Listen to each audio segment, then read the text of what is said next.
Dear friends, आप सभी का स्वागत है इंडिया के largest question paper and solution providing channel पे। आज देख रहे हैं आप 12th क्लास जैक बोर्ड का 2016 में जो क्वेश्चंस आए थे उनको। जो बच्चे इंग्लिश मीडियम की रिक्वायरमेंट रखते हैं उनके लिए भी सॉल्यूशंस अपलोड कर दिए जाएंगे।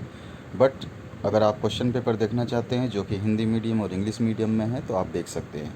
इसका सोल्यूशन अगर इंग्लिश मीडियम में चाहिए तो उसको हम जल्दी ही अपलोड 2 से 3 दिनों में कर देंगे, आपके पास वो सोल्यूशन मिल जाएगा। सारी की सारी प्लेलिस्ट आपके जैक बोर्ड की 12th क्लास की डिस्क्रिप्शन बॉक्स में गिवन है। चलिए देख लेते हैं फटाफट क्वेश्चंस को। पहला क्वेश्चन है, निम्नलिखित प्रश्नों के उत्तर देने हैं जो आपको, तो इसके कई अपने 15 ऑप्शन आते हैं। MCQ 15 MCQ के आंसर्स देने होते हैं आपको। तो पहला क्वेश्चन आया आपका, ई नोट का मात्रक है। ये क्योंकि परमिटिविटी का है तो ये क्वेश्चन पहले भी आ चुका है, आप जब क्वेश्चन पेपर देखेंगे तो आपको मिल जाएगा।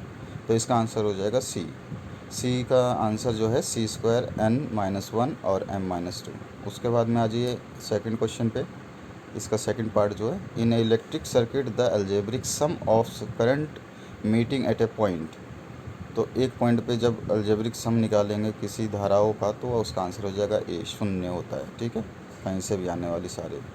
उसके बाद आ जाइए नेक्स्ट क्वेश्चन में। एक तार में 1 μA या मिली एम्पियर धारा प्रवाहित की जाती है यदि इलेक्ट्रॉन पर आवेश 1.6 × 10⁻19 कूलम है, तो तार से प्रति सेकंड प्रवाहित इलेक्ट्रॉन की संख्या आपको बतानी है, नंबर ऑफ इलेक्ट्रॉन्स बतानी है। तो इसका आंसर हो जाएगा 0.625 × 10⁻13। ए ऑप्शन इसका राइट है। इसके बाद में आ जाइए नेक्स्ट क्वेश्चन पे। जब किसी एमीटर को संटित किया जाता है तो इसकी माप सीमा होगी, तो आपको बताना है ये मतलब बढ़ेगी या घटेगी। तो इसका आंसर हो जाएगा 8 डिक्रीजेस। नेक्स्ट क्वेश्चन है, एम चुंबकीय आघूर्ण वाले चुंबक को समरूप चुंबकीय क्षेत्र बी की दिशा में 90 डिग्री घूर्णित करने में किया गया कार्य, यानी कि उसमें जो किया गया रोटेशन है उसमें जो आपका वर्क है वो कितना होगा। तो आंसर है ए, 0। नेक्स्ट क्वेश्चन है आप जो देख रहे हैं, प्रत्यावर्ती धारा यानी the ratio of root mean square value. Root mean square value का जो है आपका अल्टरनेटिव करंट का है, तो इसकी पेग वैल्यू आपको बतानी है। तो इसका आंसर हो जाएगा ए, 1/√2। निर्वात में विद्युत चुंबकीय तरंग की चाल क्या होती है, यानी कि वैक्यूम में क्या होती है। तो आपको आंसर जो इसका हो जाएगा 1/√μ0 E0। इसके बाद नेक्स्ट क्वेश्चन है, प्रकाश की किरण जब एक माध्यम से दूसरे माध्यम में गमन करती है तो निम्न में से कौन नहीं बदलता है। उसका मतलब एक मीडियम से दूसरे मीडियम में जब जाती है तो बी आंसर इसका, इसकी फ्रीक्वेंसी नहीं बदलती। इसके बाद आ जाइए नेक्स्ट, प्लांक स्थिरांक एच की बीमाएँ डायमेंशनल ऑफ प्लांक कांस्टेंट क्या होती है, डायमेंशनल फार्मूला। तो बी है ml⁻2 और T⁻−1। निम्न में से कौन सा मूल कण नहीं है, तो आपको बताना है फंडामेंटल पार्टिकल कौन सा नहीं है। तो इसका आंसर हो जाएगा C, alpha is not a fundamental particle. परमाणु में इलेक्ट्रॉन केवल केवल उन्हीं कक्षाओं में घूम सकते हैं जिसमें उसका कोणीय संवेग पूर्णांक गुणज होता है। तो उसका एंगुलर मोमेंटम जो है आपका, इसका आंसर आ जाएगा ए, h/2π। इसके बाद आ जाइए 12th क्वेश्चन में, ताप बढ़ने के साथ अर्धचालक का प्रतिरोध बढ़ता है या घटता है। तो आंसर हो जाएगा बढ़ता है। ठीक है, अब इसके बाद में चालक का घटता है और अर्धचालक का बढ़ता है। उसके बाद में आ जाइए नेक्स्ट क्वेश्चन पे, और गेट के लिए बूलियन व्यंजन क्या होता है। बूलियन व्यंजन यानी कि बूलियन एक्सप्रेशन जो है आपका और गेट, उसका बताना है। तो इसका आंसर होता है a+b=y। नेक्स्ट क्वेश्चन आ जाइए, रेडियो तरंगों का प्रवर्तन होता है तो क्या होता है, रिफ्लेक्टेड फॉर्म। तो आंसर हो जाएगा आपका डी, यानी कि बी एंड सी दोनों बोथ होते हैं, यानी कि स्टारोफेयर भी होता है और ट्रोपोस्फेयर भी होता है। इसके बाद है समाक्षीय केबल की बैंड की चौड़ाई कितनी होती है। तो आंसर हो जाएगा 750 हर्ट्ज़। उसके बाद सेक्शन बी है जिसके आंसर्स आपके सामने हैं। इसमें जो है आपको आंसर्स 8 क्वेश्चन आएंगे इसमें और 2-2 नंबर के होंगे। विद्युत क्षेत्र रेखाएं क्या होती हैं, इनके 2 गुणों को लिखना है। तो ये क्वेश्चन भी बार बार पूछा जा चुका है, इसको आप पढ़ेंगे ज़रूर ध्यान करके और इसका डायग्राम कुछ इस तरह का बन जाएगा। ठीक है, इसके बाद आ जाइए, अगर इंग्लिश में हम बात करें तो what are electric field lines mention two of its properties. इसके बाद में नेक्स्ट क्वेश्चन है आपका, किसी सेल के विद्युत वाहक बल की परिभाषा दें। विद्युत वाहक बल तथा टर्मिनल विभवांतर में दो अंतर का उल्लेख करना है आपको। ठीक है, तो यहाँ पर टेबल बना के जैसे आप बनाएंगे तो अच्छा रहेगा। टेबल बना के ही कभी भी आप डिफरेंस किसी भी क्वेश्चन का, मैं फिजिक्स की बात नहीं कर रहा हूँ, किसी भी क्वेश्चन का आप टेबल बना के आंसर दिया करें, एग्जामिनर आराम से मार्क्स दे देगा आपको। फोर्थ क्वेश्चन है, क्रांतिक कोण को परिभाषित करना है आपको, और उसके बाद में प्रकाश के पूर्ण आंतरिक परिवर्तन के शर्तों का उल्लेख करना है, यानी क्रिटिकल एंगल की बात हो रही है इसमें। इसका आंसर आपके सामने है और इसके शर्तें जो हैं वो दो हैं, वो दे दिए गए हैं, आप पढ़ लो इसको। क्वेश्चन नंबर 5 है, सूक्ष्म तरंगे तरंगे क्या हैं, इसके दो अनुप्रयोगों का उल्लेख करना है आपको, मेंशन इट्स टू एप्लीकेशंस। इसके बाद में नेक्स्ट क्वेश्चन है, स्व प्रेरण पूर्णांक तथा अन्योन प्रेरण गुणांक को परिभाषित करना है। जैक 2013 में क्वेश्चन आ चुका है, अगर आप इसका क्वेश्चन पेपर देखेंगे तो उसमें इसका आंसर मिल जाएगा, मैंने डाल दिया है। सातवां है, रदरफोर्ड के नाभिकीय परमाणु मॉडल क्या हैं, तो ये क्वेश्चन 2014 में आ चुका है, उसका आंसर भी आप देख सकते हैं 2014 में, उसमें आपको मिल जाएगा। उसके बाद में आठवां क्वेश्चन है, द्रव्यमान शक्ति एवं नाभिकीय बंधन ऊर्जा की परिभाषा देनी है आपको। मैं आपको बता दूं दोस्तों, आपके जो पुराने प्रीवियस ईयर क्वेश्चन पेपर्स हैं उनको देखना बहुत ज़रूरी है, अदरवाइज़ आपको बहुत ज़्यादा दुख होगा बाद में, इसीलिए सारे क्वेश्चन पेपर्स डाले जा रहे हैं। बहुत सारे लोगों का कमेंट आता है कि इंग्लिश मीडियम डालिए, कुछ का आता है हिंदी मीडियम डालिए, कोई बोलता है मेरे को 15-20 साल पहले से डालिए। तो जितना पॉसिबल हो सकता है, जिसके लिए आपकी रिक्वायरमेंट है उतना हम डाल रहे हैं। इंग्लिश और हिंदी मीडियम दोनों के लिए कोशिश करते हैं डालने का, जिस हमारे पास जितना समय होता है उतना डाल रहे हैं, क्योंकि हमारे पास दूसरे बोर्ड के भी जो क्वेश्चंस के लिए रिक्वायरमेंट बहुत ज़्यादा आ रही है कि वो लोग बोल रहे हैं सर हमारे पेपर्स नहीं डाल रहे हो और आप दूसरे बोर्ड्स के पेपर डाल रहे हो, तो हमने कहा कि हम सभी का पेपर्स डाल रहे हैं, थोड़ा टाइम लगता है।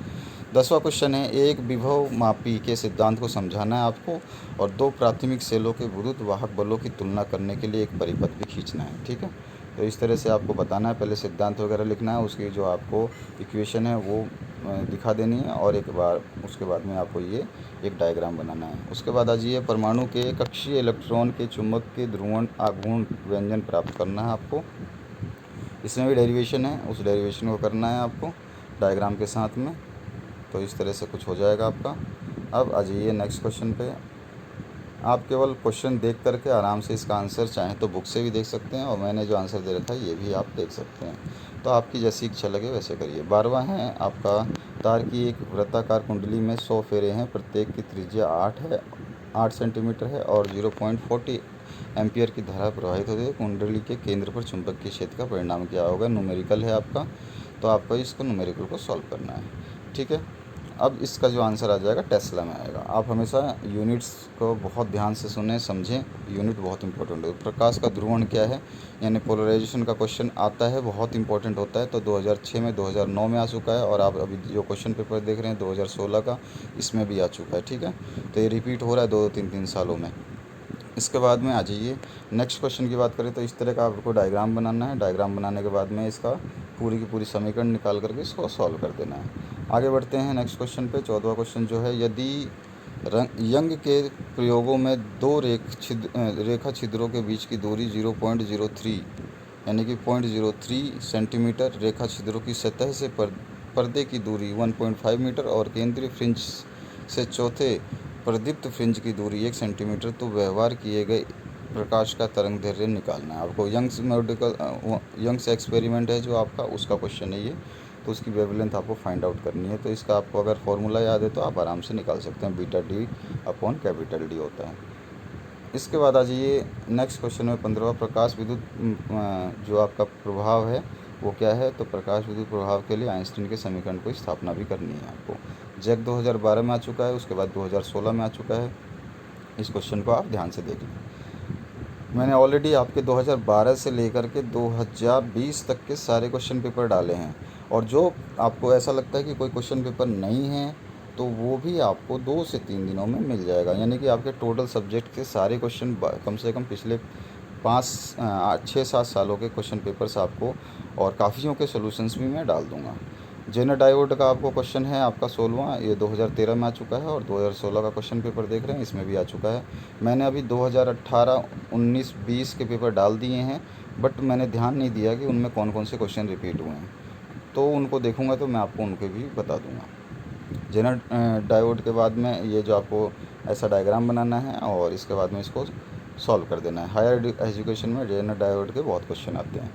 17 क्वेश्चन है, मॉडुलन क्या है और मॉडुलन की आवश्यकता क्यों है। ये बार बार 3-4 पिछले साल भी ये पूछा गया था, 2015 में भी और 2012 में भी पूछा गया है, 2016 में पूछा गया है, तो ये कई बार पूछा गया क्वेश्चन है। इसके बाद आ जाइए नेक्स्ट, जब हम बात करते हैं अगले क्वेश्चन की, ग्रुप डी की। तो ग्रुप डी में जो है आपका, इसमें जो क्वेश्चन आएंगे, इसमें आपके हर क्वेश्चन लगभग जो 5 क्वेश्चन होंगे वो 3-3 नंबर के होंगे। तो 18वां क्वेश्चन है, विद्युत विभव को परिभाषित करना है। एक विद्युत द्विध्रुव के कारण किसी बिंदु पर विद्युत विभव का व्यंजन आपको प्राप्त करना है। जैक 2009 में क्वेश्चन आया था और जैक 2016 में भी ये क्वेश्चन पूछा गया है। इसका आप आंसर देखना चाहते हैं तो 28वां क्वेश्चन देख सकते हैं 2009 का। इसके बाद में 28वां क्वेश्चन, इसी का और ऑप्शन आया था, स्थिर वैद्युतिकी में गास का प्रमेय बताना है। इसकी सहायता से एक समान रूप से आवेशित पतले गोलीय खोल के कारण विद्युत क्षेत्र के लिए व्यंजन प्राप्त करना है। बाहर खोल के बाहर का पहला और दूसरा खोल के भीतर होता। तो गैस प्रमेय भी आपकी बहुत ज़्यादा इंपॉर्टेंट है, तो उस गैस प्रमेय को आपको पढ़ना है। ये क्वेश्चन भी कई बार रिपीट हो चुका है। तो अगर आपको देखना है इस क्वेश्चन पेपर का सोल्यूशन, तो 2012 के क्वेश्चन पेपर में आप देख सकते हैं, जो कि अपलोड कर दिया गया है। 19वां क्वेश्चन है, विद्युत चुंबकीय प्रेरण के लिए फैराडे का नियम लिखना है। फैराडे वाला क्वेश्चन है, 2007 में भी आ गया, 2014 का क्वेश्चन पेपर मैंने डाल दिया, उसमें भी आप इसको देख सकते हैं। उसके क्वेश्चन नंबर 20 में आपको मिल जाएगा।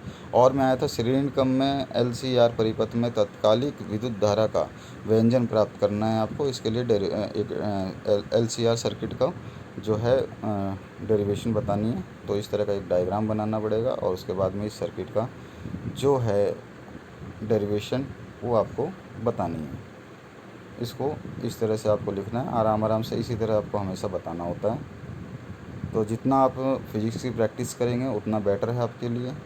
बाद में आपके पास समय नहीं होगा, फिर आप सोचेंगे कि मैं क्या क्या पढ़ूँ, सिलेबस हो जाएगा ज़्यादा। तो अभी से आप स्टार्ट कर दें।